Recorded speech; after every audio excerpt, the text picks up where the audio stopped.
नमस्कार, मी विवेक भदाने, उद्यान अधीक्षक, नाशिक महानगरपालिका।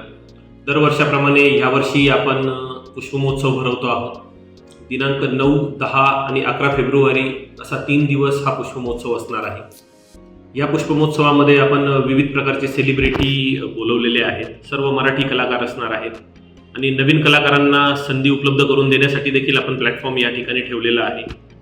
त्याचप्रमाणे आपण वेगवेगळ्या प्रकारचे स्टॉल या पुष्पमहोत्सवात ठेवलेले आहेत। बरेचसे फुलांचे प्रदर्शन देखील या ठिकाणी असणार आहेत। त्याचप्रमाणे 3 दिवस नवनवीन कार्यक्रम आपण पूर्ण दिवसभर घेणार आहोत आणि सर्व प्रकारच्या कलाकारांना या ठिकाणी प्लॅटफॉर्म उपलब्ध करून देण्यात आलेला आहे। तरी सर्व नाशिककरांनी या कार्यक्रमात सहभाग घ्यावा, कारण हा कार्यक्रम सर्व नाशिककरांसाठीचा आहे, आपल्या नाशिकचा आहे। तरी सगळ्यांनी अवश्य कार्यक्रमाला भेट द्यावी आणि कार्यक्रमाचा आनंद घ्यावा।